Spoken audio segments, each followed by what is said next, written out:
नमस्कार दोस्तों, आप देख रहे हैं जी के चंदन सर।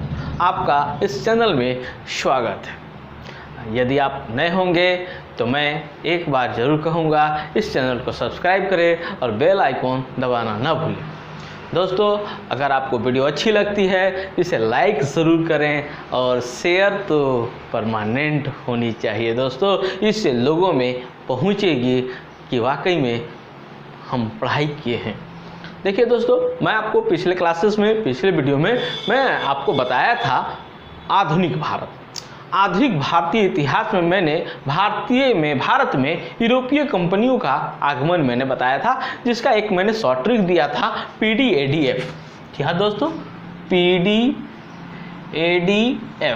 P से पुर्तगाली, D से डच, A से अंग्रेज, D से डेनिश और F से फ्रांसीसी। मैंने ये सारे कंपनियों का आगमन का विस्तृत व्याख्या मैं दे चुका हूँ। यदि आप नए होंगे और विस्तृत व्याख्या देखने के लिए आप प्लेलिस्ट से जा कर के देख सकते हैं। मैंने फ्रांसीसी के बारे में पढ़ाया था। फ्रांसीसी में मैंने बताया था कि फ्रांस और ब्रिटेन के बीच में आंग्ल युद्ध हुआ था, जिसको हम लोग आंग्ल फ्रांसीसी युद्ध के नाम से जानते हैं। इसे हम लोग कर्नाटक युद्ध के भी नाम से जानते हैं। यह हमारे भारत में एक दो नहीं तीन युद्ध हुई थी। 3 बार यह युद्ध हुआ था और इस तीनों युद्ध की व्याख्या मैंने नहीं किया था। अब मैं विस्तृत रूप से व्याख्या करने जा रहा हूँ।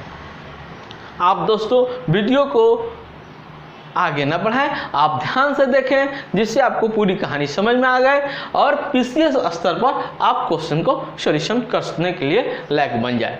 यहाँ दोस्तों आगे की कहानी मैं प्रारंभ करता हूँ। यह प्रथम कर्नाटक युद्ध 1746 से 48 ईस्वी के बीच में चली थी। कहने का तो भारत में कर्नाटक युद्ध हुआ था, लेकिन वास्तविकता यह कर्नाटक युद्ध भारत में हुआ तो था जरूर, लेकिन इसका कारण विदेश में यूरोप में था, और वो था ऑस्ट्रिया। जी हाँ दोस्तों, ऑस्ट्रिया एक देश है जहाँ का शासक था चार्ल्स 6 था, और वो अपना उत्तराधिकार के बारे में सोच रहा था। सबसे बड़ी कारण वहाँ पर यह था कि उसका एक पुत्र भी नहीं था जो उसका उत्तराधिकारी बन सके। ऐसे स्थिति में उन्हें थोड़ा सा कंफ्यूजन सोचने पड़ता था कि कैसे करें। उनकी बेटी थी, मैं बेटी को उत्तराधिकारी कैसे बनाऊं। इसके लिए उन्होंने एक अध्यादेश लाया। उस अध्यादेश का नाम पड़ा प्रैग्मेटिक सेंसन अध्यादेश। इस अध्यादेश के माध्यम से वो पुत्री को भी उत्तराधिकार बना सकता था, लेकिन ब्रिटेन, फ्रांस, जर्मनी, इन लोगों की गिद्ध नज़र ऑस्ट्रिया पर टिकी हुई थी। इन लोगों का विचार था कि चार्ल्स 6 की मृत्यु हो, उनकी पत्नी को मैं बंदी बना लूँ। उनकी पत्नी का नाम था मेरिया थेरेसा। उनको बंदी बना लिया जाए और बंदी बनाने के बाद यह मेरा एक उपनिवेश बन जाए। जर्मनी थोड़ा पिछड़ गया और फ्रांस और ब्रिटेन आपस में भिड़ गए। इसी को कहते हैं हम लोग एक प्रसिद्ध इतिहासकार बोलते हैं कर्नाटक युद्ध ऑस्ट्रिया के उत्तराधिकारी का युद्ध का विस्तार मात्र था। जी हाँ दोस्तों, यह एक विस्तार मात्र ही था। कैसे, उसकी कल्पना भी मैं आगे के वीडियो में कर रहा हूँ, आप ध्यान से सुनिए। तो ऑस्ट्रिया की स्थिति गंभीर थी। ऐसी स्थिति में फ्रांस और ब्रिटेन आपस में युद्ध करना प्रारंभ कर देते हैं। वहाँ युद्ध होती है यूरोप में और असर पड़ता है भारत में। क्यों? क्योंकि फ्रांसीसी कंपनी फ्रांस के सरकार के द्वारा संचालित थी, और यह फ्रांसीसी कंपनी ने ब्रिटिश ईस्ट इंडिया कंपनी के साथ युद्ध करना प्रारंभ करता। अंग्रेज अपने आप को मजबूत बनाने के दृष्टि से इन्होंने एक गवर्नर को बुलाते हैं, और वो गवर्नर आते हैं बर्नेट अपनी नौसेना लेकर के आता है। यह क्यों बुलाता है बर्नेट को, नौसेना को क्यों बुलाता है? क्योंकि फ्रांस की नौसेना बहुत ही मजबूत थी। यह थल से तो निपट सकता था, लेकिन जल सेना से नहीं, नौसेना से यह नहीं निपट सकता था। इसलिए बर्नेट को बुलाया नौसेना लेकर के। अब बर्नेट आते के साथ रास्ते में फ्रांसीसी युद्धपोतों को, फ्रांसीसी जहाज़ों को कब्जा में ले लेता है। ऐसे स्थिति में फ्रांस भी उद्विग्न हो जाता है, और फ्रांस का एक उपनिवेश था मॉरिशस। फ्रांस का इकोनॉमिस्ट कौन था?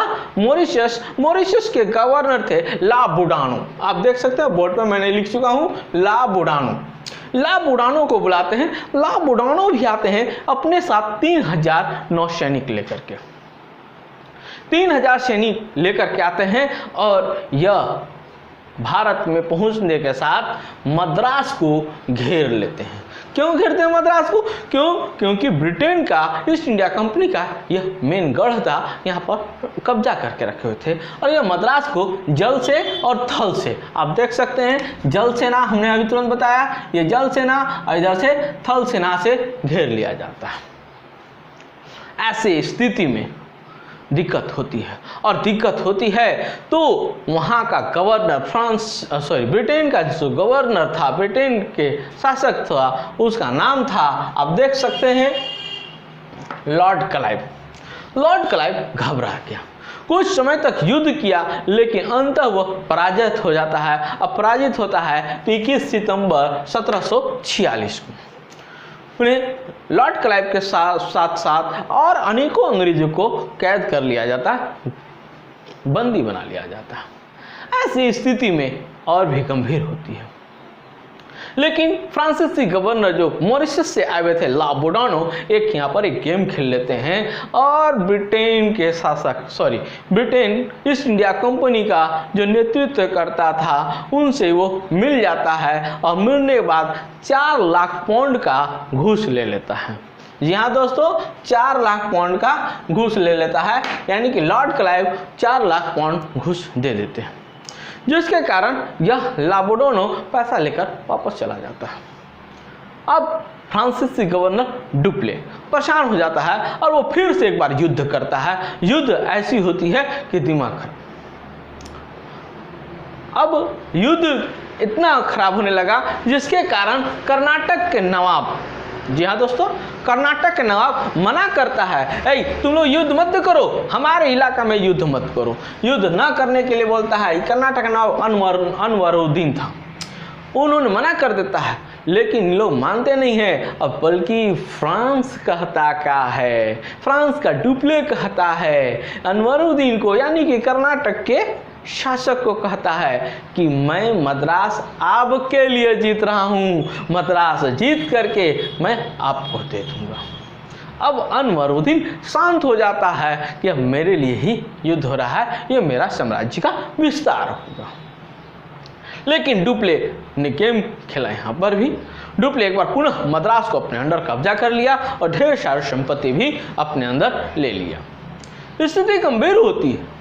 अब अनवरुद्दीन कहता है कि मद्रास मुझे दे दो, लेकिन डुप्ले इस बात से इनकार कर जाता है। ऐसी स्थिति में अनवरुद्दीन ने अपना एक सेनापति को भेजता है, महफूज खां। आप देख सकते हैं बोर्ड पर मैंने लिखा है महफूज खां, ये रहा महफूज खां। तो महफूज खां को भेजता है। महफूज खां के नेतृत्व में 10,000 सेना आती है और डुप्ले के साथ युद्ध करती है। जी हाँ दोस्तों, डुप्ले के पास कोई सैनिक वैसा नहीं थी। डुप्ले के पास नामात्र के सैनिक थे। आप देख सकते हैं बोर्ड पे मैंने लिखा है 230 फ्रांसीसी सैनिक थे और 700 इंडियन सैनिक थे, यानी कि आप देख सकते हैं तो 1000 भी नहीं था, 930 मात्र सैनिक थे। और कहाँ महफूज खां 10,000 सेना लेकर के आ गया था। आया कहाँ? तो एक नदी है ओडियार।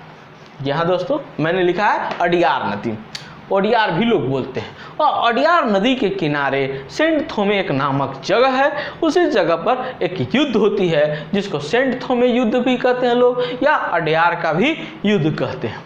अब यह अडियार का युद्ध होता है। आप देखिए कर्नाटक का युद्ध पढ़ रहे थे, वो ऑस्ट्रिया के उत्तराधिकारी का युद्ध पढ़ रहे थे, आप यहाँ दूसरे युद्ध में प्रवेश कर गए। ध्यान से देखेंगे दोस्तों तभी समझ में आएगी, अन्यथा नहीं समझ में आएगी। अडियार का युद्ध होने लगता है किसके किसके बीच? कर्नाटक के नवाब अनवरुद्दीन का नेतृत्व करता जो थे महफूज खान और फ्रांसीसी गवर्नर डुप्ले के बीच में।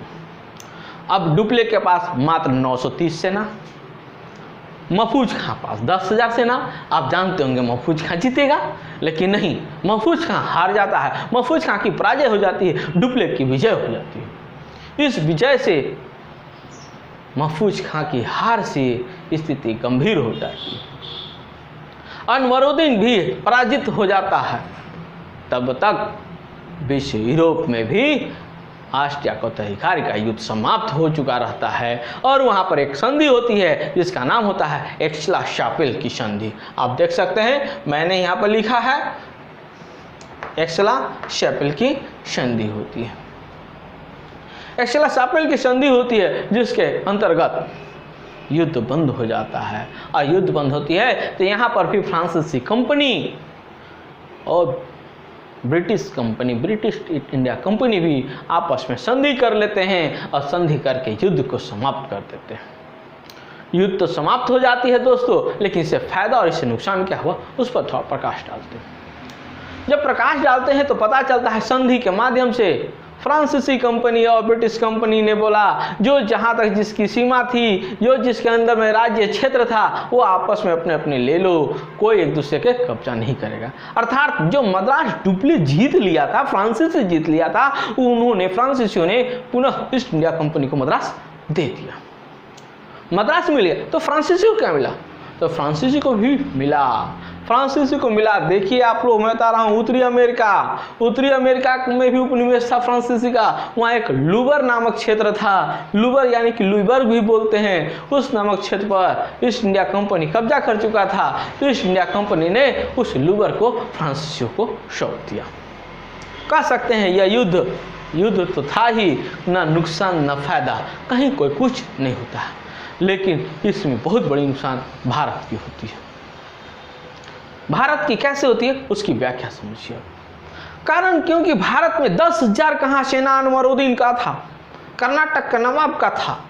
उन्होंने महफूज खां को युद्ध करने के लिए भेजा था और वो 10,000 सेना पराजित हो जाती है, तो कहीं न कहीं भारत के राजनीतिक खोखलेपन का दिखावा था, राजनीतिक खोखलापन था, सैनिक शासन इनका सही नहीं था। ये सबसे बड़ी कमियां उजागर होती है।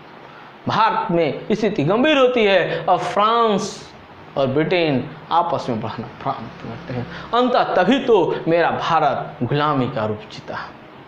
जी हाँ दोस्तों, यह एक मात्र कारण था, लेकिन दोनों अलग अलग हुए थे जरूर, फ्रांस और ब्रिटेन, लेकिन दोनों के बीच में ज्वाला धधक रही थी और जल्द ही यह द्वितीय कर्नाटक युद्ध लेकर के आएगा। उसकी व्याख्या मैं अगले वीडियो में करूँगा, आप ध्यान से देखेंगे दोस्तों। अगर नए होंगे तो ज़रूर सब्सक्राइब करें। धन्यवाद दोस्तों।